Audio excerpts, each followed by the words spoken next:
Hello, नमस्कार मित्रांनो. कसे आहात सगळे? बरे आहात ना? तर मित्रांनो, आपण जसं कमिटमेंट दिली होती तुम्हाला, की आचार्य सुमित गुरव सरांसोबत आपल्या गप्पा ह्या रंगत राहणार आहेत आणि आपण पुढेही एपिसोड कंटिन्यू करणार आहोत. कारण सरांच्या ज्ञानाचा फायदा हा सगळ्यांनाच झाला पाहिजे, हा आमचाही अट्टाहास आहे. तर आपण आपल्या गप्पा कंटिन्यू करतोय आणि पुढच्या भागाला सुरुवात करतोय. नमस्कार सर. नमस्ते मॅडम. सूर्य, चंद्र आणि राहू, केतू यांचा परस्पर काय संबंध आहे नक्की? आपल्या पौराणिक कथांमध्ये समुद्र मंथनाची कथा होती, जर तुम्हाला हो. आठवत असेल. बरोबर, प्रत्येकाने कुठे ना कुठे ती वाचली आहे किंवा आपल्याला आपल्या आजी आजोबांकडनं सांगण्यात आलेली आहे. करेक्ट आहे. आजच्या नव्या जनरेशनला कदाचित तो चान्स नाही मिळाला, पण कुठे ना कुठे टीव्ही सिरियलमध्ये तरी त्यांनी त्या गोष्टी पाहिलेल्या आहेत. हे समुद्र मंथन जेव्हा झालं त्यावेळेला काय ठरलं की समुद्र मंथनामधनं बऱ्याच गोष्टी बाहेर येणार होत्या. बरोबर, 14 रत्न त्यातनं बाहेर आले. त्याचं समसमान काही वाटप होणार होतं देव आणि असुर ह्या दोघांमध्ये.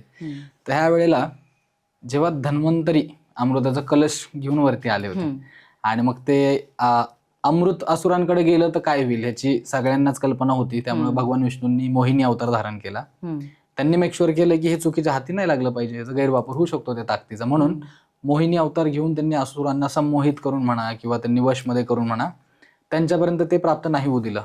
एका बाजूला देवता सगळे ओळीने बसले होते, एका बाजूला असुर बसले होते. म्हणजे त्यांना ते संमोहित केल्यामुळे म्हणा किंवा काय त्यांच्यात ईश्वरी शक्तीचा प्रताप म्हणा, ते फक्त देवतांना अमृताचं पान प्राशन करू देत होते. मग अशामध्ये काय होतं की जे असुरांची गट होता, असुरांचा जो गट होता त्यामध्ये एक सूर्यभान नावाचा असुर, सूर्यभान नावाचा राक्षस म्हणून आपण त्याला, हा थोडासा चालाक बुद्धिमत्तेचा होता. ह्याला कळतं की यार दाल में कुछ तो काला है, काहीतरी समथिंग इज नॉट राईट, पण काय हे तर कळत नाहीये. तो काय करतो, असुरांच्या गटातनं उठून वेषांतर करून देवतांच्या बाजूला येऊन बसतो. कारण त्याला वाटतं की काहीतरी रॉंग, म्हणजे ह्यांना काहीतरी वेगळं दिलं जातंय आणि आपल्या बरोबर काहीतरी इनजस्टिस होतोय असं एक जाणवतं त्याला, म्हणून तो इकडे येऊन बसतो. बरं, इकडे येऊन बसला देवतांच्या गटामध्ये. तो बसला तो सूर्य आणि चंद्रग्रहांच्या मध्ये. सूर्यदेव आणि चंद्रदेव एका बाजूला आणि त्यांच्यामध्ये जाऊन बसतो. असं भगवान विष्णू आले मोहिनी अवतारामध्ये. सगळ्यांना ओळीने त्यांनी अमृताचं प्राशन करायला दिलं. ह्याचा नंबर आल्यावर त्यांनी सुद्धा अमृत प्राशनासाठी म्हणजे उंजळ पुढे केली आणि असा एक घोट त्यांनी घेतला त्या अमृताचा. तेवढ्यात जे चंद्र आणि सूर्यदेव बाजूला बसलेले होते त्यांच्या लक्षात येतं यार हा आपल्यातला नाहीये, म्हणजे कुणीतरी घुसखोर आहे किंवा कुणीतरी अनोळखी आहे जो काहीतरी क्लुप्ती करून किंवा आपण म्हणू आयडिया करून किंवा काहीतरी जुगाड करून तो इथं आलेला आहे. मग ह्यांनी ती गोष्ट भगवान विष्णूंच्या निदर्शनाला आणून दिली. मग भगवान विष्णूंनी परत मूळ अवतार आपला धारण केला आणि सुदर्शन चक्राने त्या सूर्यभान नावाच्या राक्षसाचा वध केला.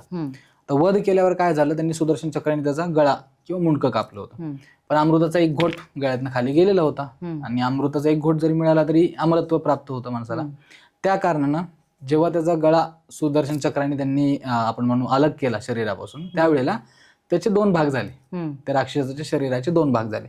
जो हा वरचा पोर्शन आहे मानेपासून वरचा, त्या भागाला आपण राहू म्हणून संबोधतो तेव्हापासून.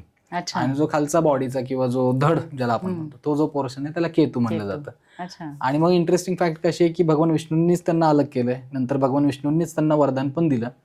आणि त्यांच्याबद्दल भगवान विष्णूंना नजरेत आणून देणारे कोण होते तर सूर्य आणि चंद्र. म्हणून ह्यांचे सगळ्यात हाड वैरी किंवा आपण ज्याला म्हणतो 36चा आकडा कोणाबरोबर आहे तर सूर्यदेव आणि चंद्रदेवांसोबत. त्यामुळे आपण जेव्हाही म्हणतो ना सूर्यग्रहण आहे, चंद्रग्रहण आहे, हे चंद्रग्रहण म्हणजे काय, तेव्हापासून भगवान विष्णूंनी त्यांना परमिशन दिलेली आहे की यांनी तुझा अन्याय केला किंवा यांनी तुझं मरण किंवा तुझं हे जे सॅक्रिफाईस झालं हे यांच्यामुळे झालं ना, तर तुला अधिकार आहे त्यांना ग्रहण लावण्याचा.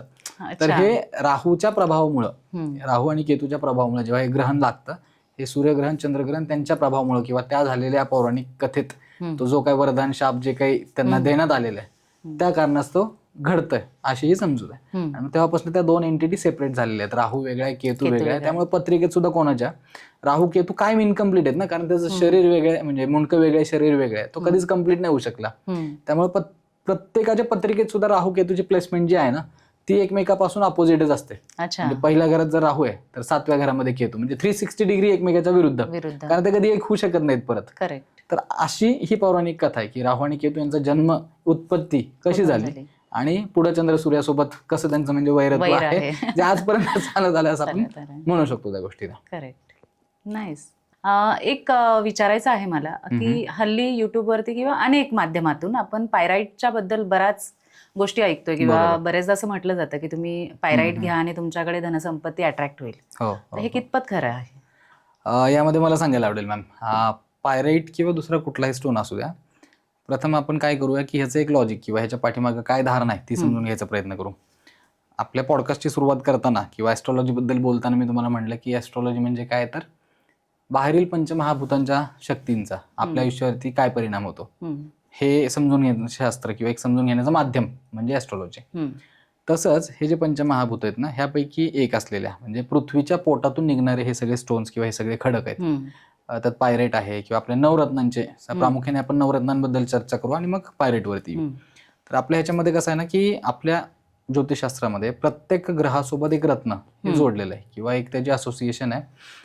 का आहे, कारण जसं मी म्हणलं की हे पृथ्वीच्या पोटातून नैसर्गिकरित्या उत्पन्न झालेलं आहे. त्यामुळं एखाद्या पर्टिक्युलर ग्रहाची व्हायब्रेशन किंवा एखाद्या पर्टिक्युलर ग्रहाची एनर्जी, एखाद्या पर्टिक्युलर ग्रहाची ब्लेसिंग तुमच्यापर्यंत पोहोचण्यासाठी तो स्टोन किंवा तो काय म्हणू आपण त्याला, रत्न मदत करू शकतो. ठीक आहे, आणि हे होतं, हे खरंच आहे. तर नवरत्नांच्या बाबतीत सुरुवातीला सांगायचं झाल्यास आपले जे 9 ग्रह आहेत ग्रहमालिकेतले, आपण सूर्यापासून सुरू केलं तर सूर्यासाठी माणिक किंवा त्याला रुबी म्हणलं जातं इंग्लिशमध्ये, हिंदीमध्ये माणिक्य म्हणलं जातं.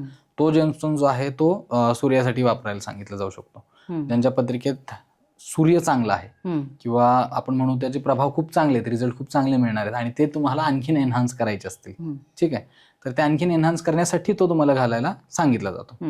हे सांगण्यापूर्वी मला एक डिस्क्लेमर द्यावा इथं वाटतंय की बरेच लोक ना काहीतरी गोष्टी अर्धवट युट्यूबवरती ऐकल्या, कुठं सोशल मीडियाला किंवा तिसऱ्या कोणीतरी केल्या म्हणून मी करायच्या.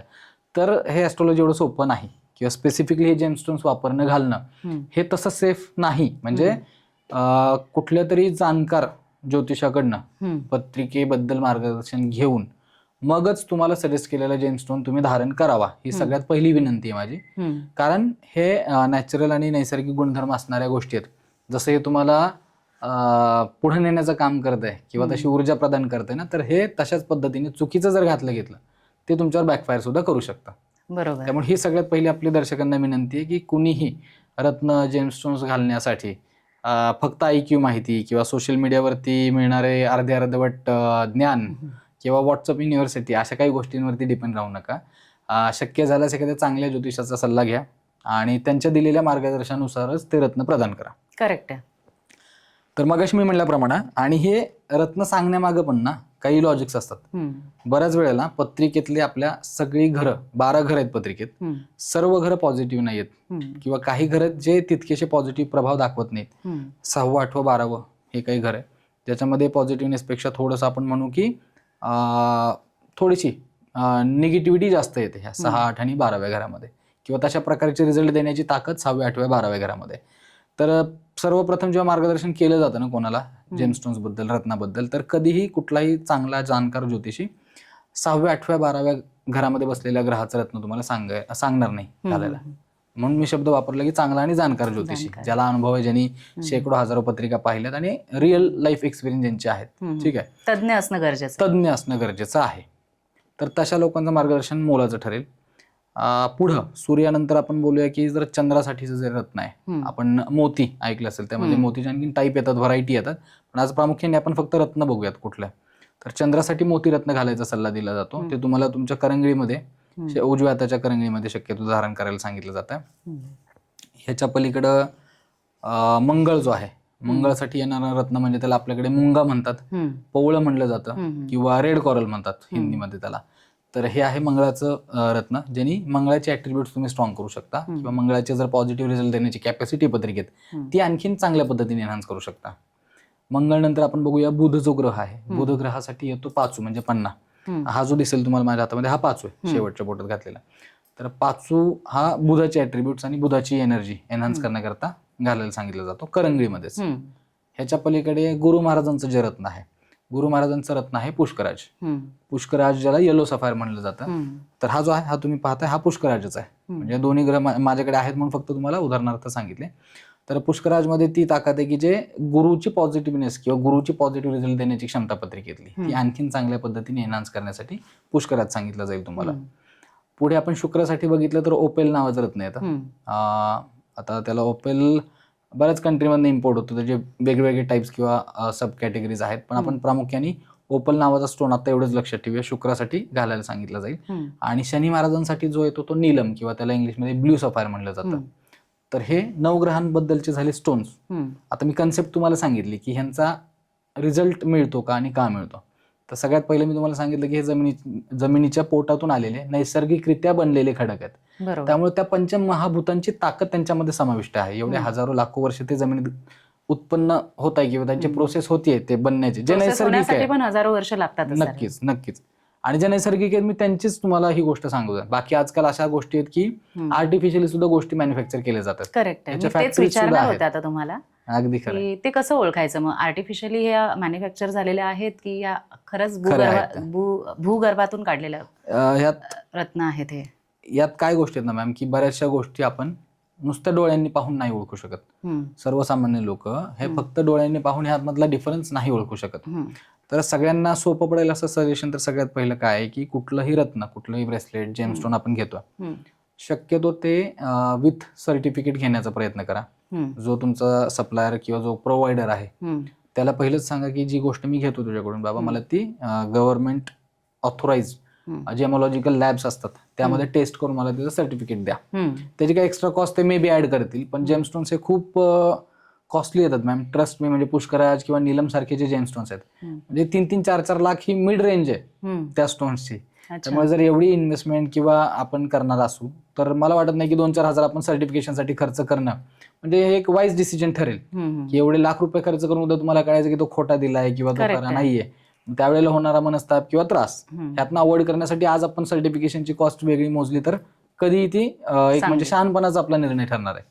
तर सर्वप्रथम तर लोकांनी तो आग्रह धरला पाहिजे की कुठलाही रत्न घेताना, स्टोन घेताना तो विथ सर्टिफिकेट चांगल्या एखाद्या गव्हर्नमेंट अप्रूव्ड जेमोलॉजिकल लॅबमधनं टेस्ट झालेला. त्या सर्टिफिकेटवर सगळे पॅरामीटर असतात, त्याचं ओरिजिन असतं, कुठल्या कंट्रीतून आलाय, त्याच्या फिजिकल प्रॉपर्टीज काय आहेत, त्यांच्या टेस्टिंगमध्ये काही ठिकाणी जसं मी म्हणलं ना की मॅन्युफॅक्चरिंगमध्ये काही मॅन्युप्युलेशन केलं जातं की एखादा स्टोन आहे मग त्याचा कलर एनहान्स करायचा का तर त्याची प्राइस वाढते, त्यासाठी त्याला हिटिंग दिलं जातं किंवा आणखी वेगवेगळे ट्रीटमेंट केमिकल्स ऍड केले जातात. ते अशा माल प्रॅक्टिसेस होतात. मग त्या सर्टिफिकेटवर तुम्हाला क्लिअर इंडिकेशन किंवा त्याच्या नोट्समध्ये येतं की no indication of hitting and treating, म्हणजे जो ओरिजिनल असेल त्याच्यावरती असे इंडिकेशन कुठले पाहायला मिळत नाही. पण जर तो आर्टिफिशियल आहे, जर त्याच्यामध्ये ग्लास फिलिंग आहे किंवा काही केमिकल प्रोसेसेस केल्या आहेत किंवा हिट केलंय त्याला फक्त कलर एनहान्समेंट, स्पष्टपणे उल्लेख येणार त्या गोष्टीचा.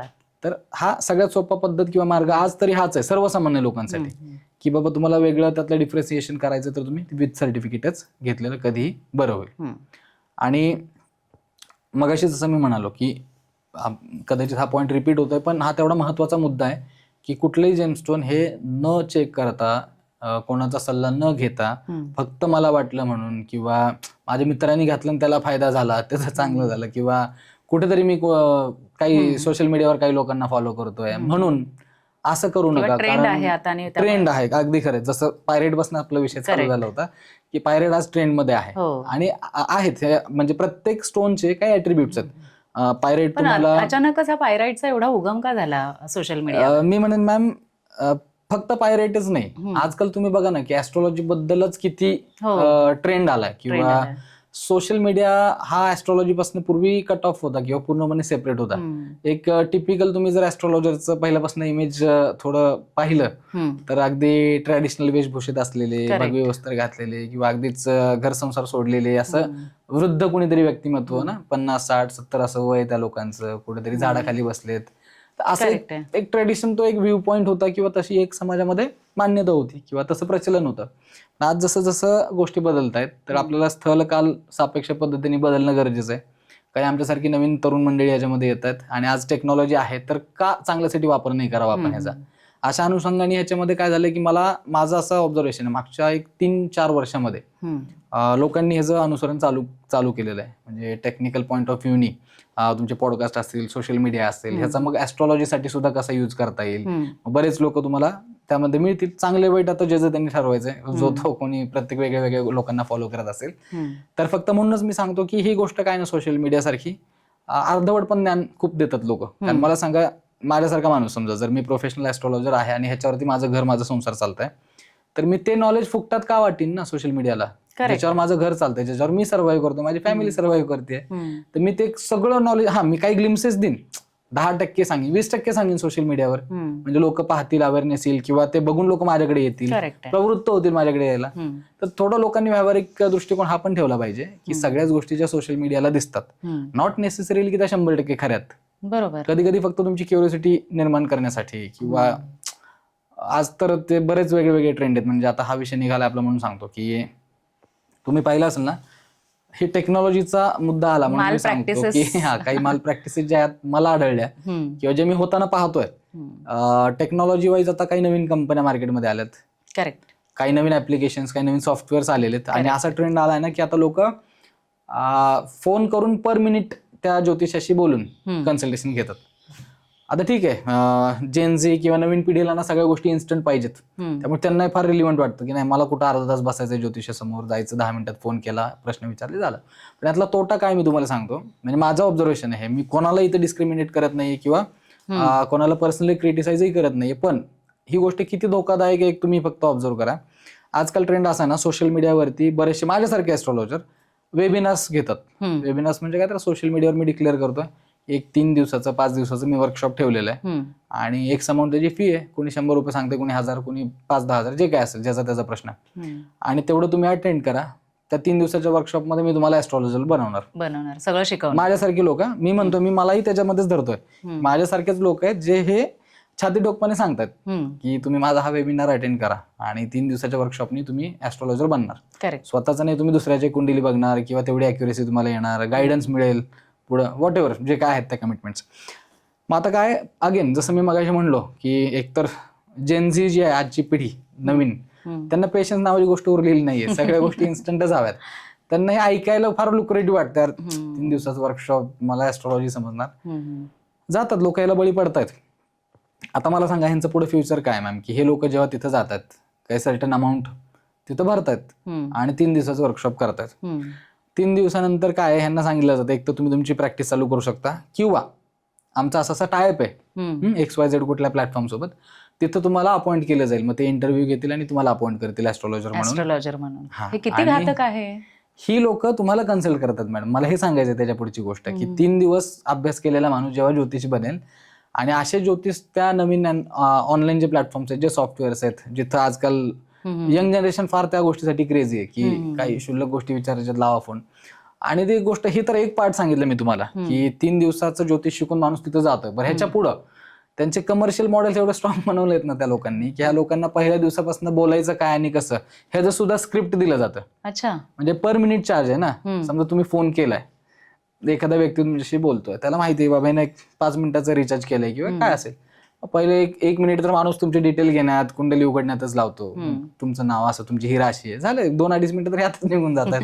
आणि जसं त्याला कळतं हे 5 मिनिटं आता एंड अप व्हायला आले, एक शेवटच्या 30-40 सेकंदात एखादी पंचलाईन टाकून द्यायची की आत्तापर्यंत नाही केलेल्या गोष्टीला खूप चांगले दिवस येणार आहेत, पण असं म्हणून कॉल डिस्कनेक्ट झाला. म्हणजे माणूस प्रवृत्त काय होतोय, शिकेला पोहोचवणं ज्याला आपण म्हणतो, की एखादं क्युरिओसिटी त्याची जिवंत ठेवणं की नाही का. म्हणजे पुढे तुमच्या पत्रिकेत राजयोग दिसतोय, पण एवढं म्हणून आणि कॉल डिस्कनेक्ट झाला, तो माणूस प्रवृत्त होतोय ना, यार आधी 5 मिनिटं नाही, मी कमी केला वाटतं रिचार्ज, तर अजून पैसे टाकतो, आणखीन 15-20 मिनिटं या माणसाशी बोलायचं. त्या हिशोबाने तू जातो, परत रिचार्ज करतो, त्या माणसाला शोधत परत त्याला कॉल करतो, आणि पुढे हा वार्तालाप चालू. सांगायचं तात्पर्य हे दोन्हीकडनं किती घातक आहे. एकतर आपल्याकडे म्हणलं जातं ना, अर्ध्या हळकुंडाने पिवळे होणं. एकतर मी म्हणेन त्यातली लोक आहेत. 3 दिवसात जर लोक ज्योतिष बनत असते मॅडम, आज सोशल मीडियावरती, इंटरनेटवरती, युट्यूबला, गुगलला सगळीकडे नॉलेज फ्रीमध्ये. करेक्ट आहे. ज्योतिषशास्त्राला कुठली अशी सीमा नाही की तुम्ही इथे ऍडमिशन घ्या, मग हा तुमचा सिलेबस आहे ना, असं कुठलं ऑर्गनाइज स्ट्रक्चर फार कमी ठिकाणी. आपल्या नॉर्थ इंडियामध्ये काही युनिव्हर्सिटीज आहेत, काही इन्स्टिट्यूट्स आहेत, पण अदरवाईज बघायला गेलं तर कुणीही शिकू शकतं ना, घर बसल्या तुम्ही शिकू शकताय. मग का नाही आजपर्यंत करोडो लोक झाले ॲस्ट्रॉलॉजर्स? करेक्ट आहे. फ्रीमध्ये आहे ना, गुगलला आहे, युट्यूबला आहे, सगळ्या गोष्टी आहेत. सांगायचं तात्पर्य काय, हे एवढं पवित्र शास्त्र आहे किंवा ही एवढी डिवाइन फील्ड आहे ना, इथं ना मॅडम तुम्ही हे करिअर किंवा तुम्ही ही फील्ड नाही चूज करत. हे करिअर किंवा ही फील्ड अशी की तो त्यातला मनुष्य निवडतो, म्हणजे एवढी डिम्युनिटी लागते. आणि ह्याच्यासाठी नुसता हा जन्म उपयोगी नाही. जसं मी मगाशी सांगितलं ना की हा जन्म तर अपुरा पडेल हे सगळं शिकायला आणि समजून घ्यायला. डिवोशन पण असलं पाहिजे. एक्झॅक्टली, डिवोशन असलं पाहिजे. तुमच्या पास्ट लाईफ मधल्या काही तुमच्या पुण्यकर्म सोबत असतील, काही चांगल्या गोष्टी सोबत आणलेल्या असतील, पूर्वी काहीतरी साधना, काहीतरी स्पिरिच्युअलिटीमध्ये तुम्ही असाल, ते एका सर्टन लेवलला आल्यानंतर त्या सुटल्या असतील. ह्या जन्मातल्या काही साधना, काही आध्यात्मिक गोष्टी असतील आणि गुरुकृपा, आणि मग सगळ्यात शेवटी तुमची योग्यता, हा मुद्दा. तर हे एवढे डिवाईन क्षेत्र आहे ना की ह्याच्यामध्ये असा कुणीही आयरा गैरा येऊन जर असं माल प्रॅक्टिसेस करत असतील तर होतं काय ना की लोकांचा बघण्याचा दृष्टिकोन सगळ्यांबद्दल गढूळ होतो. मग गढूळ होतो. True true. म्हणजे आपण म्हणतो की गव्हासोबत किडे रगडले जातात. अगदी तसं आहे की अगदी ह्या मूडवर लोकांमुळं किंवा काही ठराविक गोष्टींमुळे. आणि मग होतं काय, तिथे जेव्हा त्या गोष्टी इन्स्टंट सांगितल्यात, त्यांना सांगायचे म्हणून काहीतरी उपाय सांगितलेत, हजारो रुपयाचे उपाय सांगितले जातात. बरं, त्यात पुढे कमर्शियल मॉडेल असं पण आहे, मगाशी मी म्हणलं तुम्हाला की एखादी वस्तू त्यांनी तुम्हाला उपाय म्हणून सांगितली, आता त्याची समजा 10,000 रुपये किंमत आहे, ते 10,000 उपाय त्यांनी तुम्हाला रेकमेंड केला आणि तुम्ही तो त्यांच्या प्लॅटफॉर्मवर घेतला, त्या 10,000 मधले 1,000 रुपये त्याला कमिशन म्हणून जातात परत. म्हणजे अगेन ही नेक्स्ट लाईन आहे त्या स्टोरीची. म्हणजे एव्हरीथिंग इज कनेक्टेड आणि everything is in and around two the commercial point only. त्यांना काही घेणं देणं नाही. याच्यामध्ये केवढी मोठी फसवणूक होते. ही फसवणूकच आहे मॅम. म्हणून तर मी काय म्हणालो की ही शुद्ध फसवणूक आहे तसं पाहायला गेलं तर. कारण ही फील्ड मी म्हणलं ना असं 1-2 दिवसात 2-3 महिन्यात क्रॅश कोर्स करून शिकण्यासारखी नाही. नाहीच. ऑफकोर्स ही एक विद्या आहे आणि तिला आत्मसात करायचं असेल तर तुम्हाला तेवढा वेळ देणं गरजेचं आहे. अगदी अगदी खरंय. त्या कारणानं पहिलं तर म्हणजे जनतेला हेच आव्हान किंवा हेच सांगणं आहे की कुठल्याही गोष्टीचा, मगाशी जे मी उल्लेख केला तोच परत सांगतो की फक्त सोशल मीडियावरती दिसतंय, ऐकायला बोलायला माणसं चांगली वाटतायत किंवा आहेत काही लुक्रेटिव्ह ऑफर्स देतात म्हणून असल्या कुठल्याही प्रलोभनाला, असल्या कुठल्याही आमिषाला बळी पडू नका. ठीक आहे. थोडा त्रास होईल, शक्यतो लोकांना जाऊन भेटूनच तुम्ही ते वाईब्स तुम्ही एक्सपिरियन्स करू शकता. True true. आणि एखाद्या माणसाकडे जेव्हा जाताय ह्या क्षेत्रातल्या, तर फक्त तुमची माहिती दिल्यानंतर जर समोरचा माणूस तुमच्याबद्दल काही प्रेडिक्शन देत असेल, राईट ऑर रॉंग हा दुसरा पॉईंट आहे, पण तुमची माहिती दिली, तुमची पत्रिका बनली आणि त्यांनी 1-4 गोष्टी तुम्हाला सांगितल्या, सर असं असं आहे, असं असं होतं, मला असं असं दिसतं तुमच्याबद्दल, त्यावरनच विश्वास ठेवा. अदरवाईज तुम्ही स्वतःहून तर काही माहिती देऊ नका. फक्त तुमचं नाव, जन्मतारीख, जन्मवेळ, जन्म ठिकाण एवढीच माहिती लागते पत्रिका बनवायला. अच्छा. हा, त्यामुळे कधीही या क्षेत्रातल्या कुठल्याही व्यक्तीशी संपर्क करताना माझी विनंती हीच आहे, एवढी माहिती दिल्यानंतर जर माणूस समोरनं तुमच्याबद्दल असेल, समोरनं व्यक्ती जर तुमच्याबद्दल सांगू शकत असेल, तरच पुढे प्रोसेस करा किंवा तरच त्या व्यक्तीवरती विश्वास ठेवण्यासारखा तो आहे असं तुम्ही समजा. कारण त्याने तेवढी विद्या आत्मसात केलेली आणि त्याच्यातून तो अभ्यास करून तुम्हाला सांगू शकतो. अगदी करा. Correct correct. अशा गोष्टी. नाईस. अगदी म्हणजे इम्पॉर्टंट इन्फॉर्मेशन तुम्ही दिली. खरं तर आम्हालाही बरेचदा जेव्हा आम्ही स्क्रोल करतो मीडियावरती आणि ह्याच्यावरती, तर असं वाटतं अरे इन्स्टंट आपल्याला कळतंय ना, बरंच आहे. अगदी खरं. पण खरी तफावत इथे आहे हे आज आम्हाला कळते. तर या पॉडकास्टच्या माध्यमातून मी सुद्धा हे अपील करीन सगळ्या जनतेला की ज्योतिषशास्त्र हे काही सहज आणि म्हणजे कमी वेळात अवगत होणारं शास्त्र नाही आहे. याच्यासाठी प्रगल्भ अभ्यास लागतो, त्याच्यासाठी एक दूरदृष्टी लागते आणि त्याच्यासाठी एक वेगळा विचारही ठेवावा लागतो. तर त्यामुळे कधीही कोणत्याही ॲस्ट्रॉलॉजर बरोबर काम करत असताना तुम्हाला त्यांचंही ज्ञान किती आहे हे समजणं फार गरजेचं आहे आणि ते समजूनच तुम्ही तुमची पत्रिकाही शेअर करा. अगदी खरं. सर, नवीन घरामध्ये जात असताना आपल्याला म्हटलं जातं की वास्तुपूजा करायची आहे किंवा वास्तुपूजन केल्याच्या नंतर वास्तुपुरुषाची स्थापना करणं गरजेचं आहे. बरोबर. तर ही काय कॉन्सेप्ट आहे? पौराणिक कथांमध्ये, आपल्या शिवपुराणांमध्ये अशा गोष्टीचा उल्लेख आहे की भगवान शंकर यांनी एकदा अंधकासूर नावाच्या राक्षसासोबत युद्ध केलं होतं. मग त्या काळात तो अंधकासूर म्हणजे अगदीच आपण म्हणून ना शक्तीने अगदी माजलेला, अगदी तिन्ही लोक त्यांनी स्वतःच्या कब्जात घेतले होते, देवांची पूर्ण दैना उडवून दिली होती आणि त्राहिमाम झालं होतं देवांना की वाचवणारा कोण ह्या सगळ्यातनं आपल्याला बाहेर काढेल. मग हे सगळे भगवान शंकरांकडे जातात. मग भगवान शंकर आणि अंधकासूर यांचं युद्ध होतं आणि युद्ध कित्येक महिने, कित्येक वर्ष चालतं असा उल्लेख आहे. आणि ह्या युद्धामध्ये भगवान शंकरांच्या घामाचे काही थेंब धरतीवरती पडतात आणि भगवान शंकरांच्या घामातनं उत्पन्न होतो एक आणखीन महाअसूर, एक रौद्र, फार अक्राळ विक्राळ रूप असलेलं, अवाढव्य शरीर किंवा एक विचित्रच, म्हणजे बेढप म्हणू आपण त्याला, असं एक विचित्र पद्धतीची आकृती, असं एक राक्षसी तत्व निर्माण झालं. आणि आता ते जेव्हा निर्माण झालं, तर ते निर्माण झाल्यानंतर त्यानं अंधकासुराशी लढताना भगवान शंकरांना सहाय्य केलं.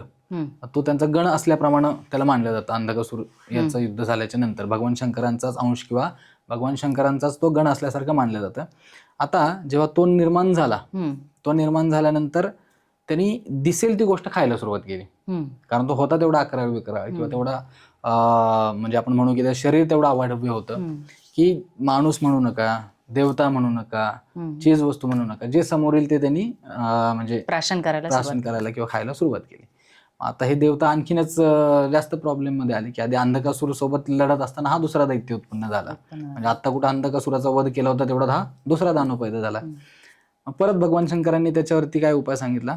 भगवान शंकरांनी त्याला म्हणजे देवतांना सांगितलं की तुम्ही ब्रह्मदेवाकडे जावा, ब्रह्मदेव तुम्हाला याच्यावरती काहीतरी उपाय सांगतील म्हणून.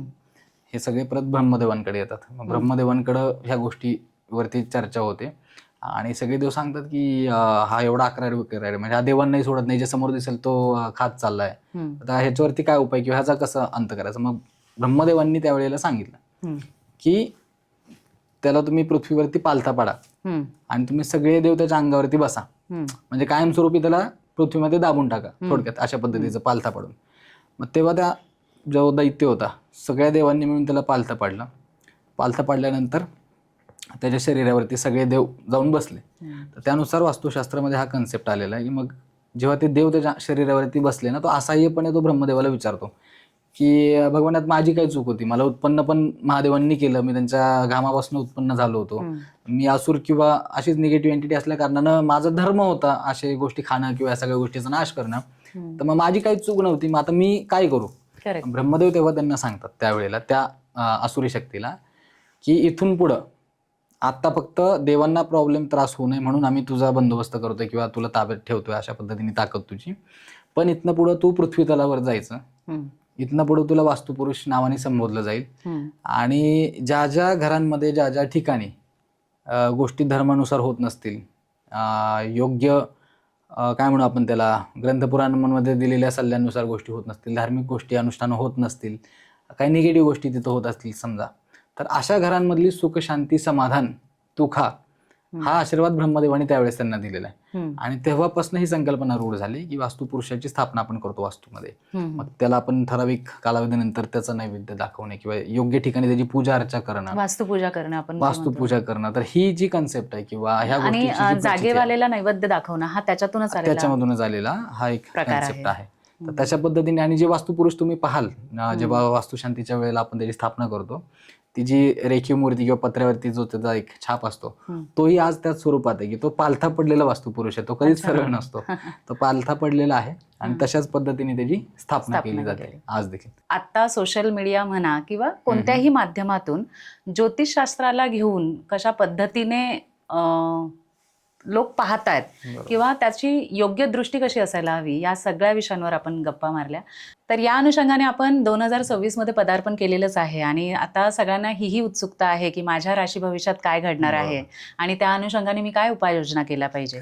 तर मी आपल्या सगळ्या ऑडियन्सला तुमच्या वतीने एक कमिटमेंट देतेय, चालेल ना? नक्कीच एक कमिटमेंट देतेय की मित्रांनो, आपण सरांना घेऊन आणखीन एक एपिसोड बनवणार आहोत आणि ज्याच्यामध्ये आपण 2026 कसं जाणार आहे आणि खऱ्या अर्थाने आपण काय काय उपाययोजना केल्या पाहिजे, कशा पद्धतीने आपण कार्यरत राहिलं पाहिजे, या सगळ्यांवरती उलगडा सर करणार आहेत, या सगळ्यांची भाकितं सर सांगणार आहेत. तर तुम्ही कुठेही जाऊ नका, पाहत राहा spill the T with Sartape हा आपला पॉडकास्ट आणि भरभरून आम्हाला असंच प्रेम द्या. तर सर, आपण पुढच्या भागात नक्कीच भेटणार आहोत अशी तुम्ही आताच कमिटमेंट दिलेली आहे आणि आपण पुढची भाकितही जाणून घेणार आहोत. जाण्याआधी एक छोटीशी सदिच्छा भेट स्पिल द टी विथ सरतापेज या पॉडकास्टच्या माध्यमातून आणि सगळ्या टीमकडून. नक्कीच मॅम, आणि मी खूप खूप आभारी आहे तुमचा या मंचावर आज मला बोलून माझे विचार मांडायची तुम्ही संधी दिली आणि आय होप आता आपले ऑडियन्स या गोष्टींशी जर रिलेट करतील ना तर तुम्हाला भरभरून कमेंट आपल्या पॉडकास्टवरती बघायला मिळतील अशी मला खात्री आहे. असं आपण ही जर्नी पुढे कंटिन्यू करूया मॅम. नक्कीच. धन्यवाद. Thank you so much.